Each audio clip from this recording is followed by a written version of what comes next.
আজকে সানডে, তো সানডে স্পেশালে আজকে পুঁই শাকের রেসিপি তোমাদেরকে দেখাবো মাছের মাথা দিয়ে। ঠিক আছে, চলো দেখতে থাকো। মাছের মাথা দিয়ে পুঁই শাক হবে, সাথে একটু তেলও আছে। হ্যাঁ, এটা দিয়ে পুঁই শাক হবে। আর এক পিস মাছ ছিল, সেটা ভেজে রেখে দেবো, একসাথেই ধুয়েছি তাই। নুন হলুদটা ভালো করে মাখিয়ে দিলাম মাছের তেল আর মাথার মধ্যে। আর এইদিকে দেখো, গাছের টাটকা টাটকা পুঁই শাক কেটে ধুয়ে পরিষ্কার করে নিয়েছি একদম। আর এইদিকে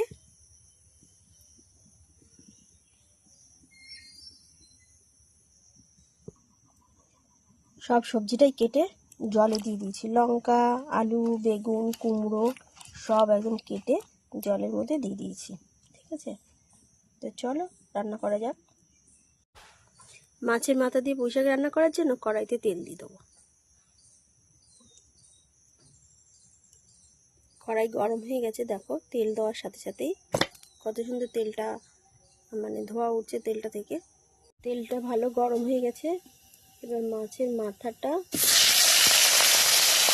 আর মাছটা ভালো করে ভেজে নেব লাল লাল করে। মাছ লাল লাল করে ভাজা কমপ্লিট হয়ে গেছে। ওদিকে তেল তো গরমই আছে, ফোড়নে দিলাম পাঁচ ফোড়ন। যেহেতু শুকনো লঙ্কা খাই না তাই দেবো না। পাঁচ ফোড়ন দেওয়া হয়ে গেল। এবার দিয়ে দেবো একটু কেটে রাখা পেঁয়াজ, এর মধ্যে দিয়ে দেবো কেটে রাখা লঙ্কা।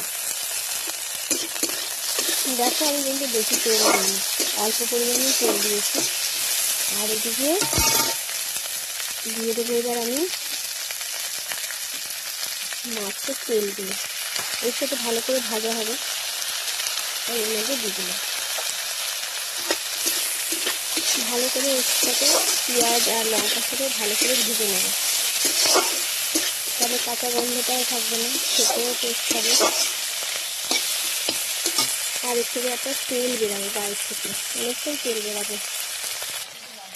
সুন্দর করে ভাজা হয়ে গেছে। এবার আমি কেটে রাখা সবজিগুলো আর শাক পাতাগুলো সব একবারে দিয়ে আবার একটু এর সাথে কষাবো।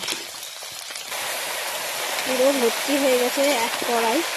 দেখো দেখে মনে হচ্ছে এক কড়াই, কিন্তু যখন সেদ্ধ হয়ে নরম হয়ে যাবে তখন বেশ কড়াই থেকে কমেও যাবে, কড়াইয়ের দিকে লেগে লেগে কমে আসবে। এইভাবে একটু নাড়াচাড়া, এখন যেহেতু বড় বড় বেশি লাগবে, কিন্তু যতক্ষণ আগুনের তাপটা পাচ্ছে ততক্ষণ তো নরম হবে না কাঁটাগুলো। এইভাবে মিশিয়ে মিশিয়ে দেবো। একটা সাইড ধরে মিশাতে থাকলে আর পড়বে না। এবার সবজিটার মধ্যে পরিমাণ মতো লবণ দিয়ে দেবো আর পরিমাণ মতো হলুদ দিয়ে দেবো আর একটু গ্রেট করা আদা, অল্প করে একটু আদা দিয়ে দিলাম। এবার ভালো করে তরকারিটাকে আবার একটু সব কিছু মিশিয়ে নেব। এবার একটু ঢেকে দেবো, তরকারি সেদ্ধ হওয়ার জন্য। এবার একটু ঢাকা খুলে দেখে নেব কী হয়েছে। বাহ, কত সুন্দর সেদ্ধ হয়েছে সবজিটা। দেখো এক কড়াই দেখাচ্ছিল তখন, এখন একদম কমে গিয়ে কী হয়েছে। তো অনেকটাই সেদ্ধ হয়েছে মনে হচ্ছে, দেখি আলু। হ্যাঁ, আলু সেদ্ধ হয়ে গেছে। এবারে এর মধ্যে আমি মাছের মাথাটা দিয়ে দেবো। তেল তো আগেই দিয়েছিলাম, মাথাটা দিয়ে দিলাম। মাথাটা একটু ঘাটা ঘাটা হলে ভালো লাগবে, তাই আবার একটু ঢেকে দেবো। আবার একটু ঢাকাটা খুলে দেখে নেব। মাথাটা বেশ সেদ্ধ হয়ে গেছে মনে হচ্ছে। এইভাবে একটু ঘেটে দেবো মাথাটাকে, ঠিক আছে? ঘেটে দিলে সবজিটা টেস্ট বাড়বে। মাথার থেকে ঘিলু রস একটু বেরালে বেশ ভালো লাগবে। এবার আমি এর মধ্যে একটু পরিমাণ মতো ধনে জিরের গুঁড়ো, ভাজা মশলা, আর একটু পরিমাণ মতো চিনি দেবো, মিষ্টি আর কি, যে যেরকম মিষ্টি খাও সে সেরকমই দেবে। আর কিছুই দেবো না, কোনো মশলাই আর দেবো না। এবার একটু এভাবে শুধু নাড়িয়ে নামাবো, ঠিক আছে?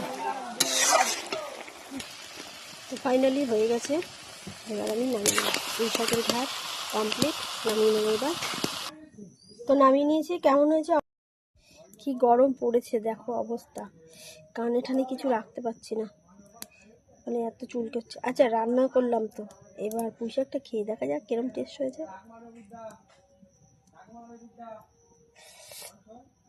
আচ্ছা ডাটা খেলেই বোঝা যাবে ডাটার মধ্যে নুন মিষ্টিটা কিরকম ঢুকেছে।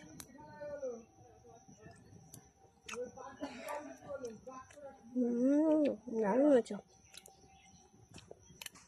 এটা আলু খাওয়া যাক। পুঁই শাকের ঘ্যাট আমার সত্যিই খুব ভালো লাগে, পালং শাকের ঘ্যাট। আমি শাক পাতটা খাই, মানে মাছের তেল দিয়ে করলে একটু বেশি টেস্ট লাগে। তোমরা কি বলো?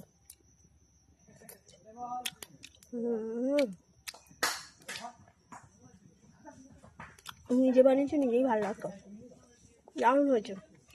অবশ্যই এইভাবে করে খেয়ে দেখো, ঠিক আছে? আর আমার ভিডিওগুলো ভালো লাগলে একটু লাইক কমেন্ট শেয়ার করো, সাবস্ক্রাইব করে দিও, বেল আইকনটা অন করে দিও। টাটা, দেখা হবে অন্য একটা ভিডিওতে।